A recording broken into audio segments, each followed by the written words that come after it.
White House Press Secretary Josh Earnest getting some criticism for saying we are fighting a, quote, war of narratives against ISIS. He made the comments on CNN and MSNBC, then was asked about it on America's Newsroom on Fox News Channel yesterday. Watch. What's important in the context of the political debate is to remember that ISIL is trying to assert a narrative that they represent the religion of Islam in a war against the West and in a war against the United States. That is a mythology. That is a falsehood. That is not true. That is a bankrupt ideology that they are trying to wrap in the cloak of Islam. And it is important that we don't play into that narrative. Republican VP nominee Mike Pence not having it.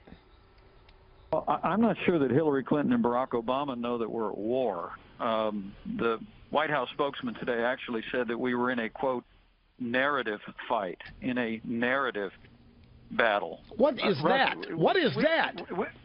I don't even know what that is. I'll be honest with you, I was just mystified by it. You know, I really don't understand what a narrative fight or a narrative battle is. I mean, we need new leadership in this country that will name our enemy.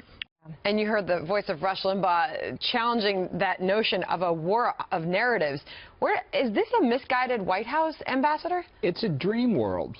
Look, academics call this semiotics. It's the science of signals and symbols, and that's what they do at the White House. They maneuver words around and talk in narratives. You know what ISIS does for semiotic warfare? They cut people's heads off. Exactly. That's how they behave. And you know what they respect? They respect force, which they're seeing in inadequate amounts from the United States at this point. So we can either have a real war against terrorism and try and defeat these barbarians, or we can engage in more semiotics, which is what Obama and Clinton do. It's hard, as Harris says. We heard those words coming from the White House press secretary. What? Oh, especially in the wake of the news this week. A lot comes out of the representatives that really does not surprise me anymore. I mean, look at Ben Rhodes and what he says he fed to reporters about the Iran deal. They have to reflect the president. They're not making this up. Well, yeah, They're hearing it from the boss. It starts at the top.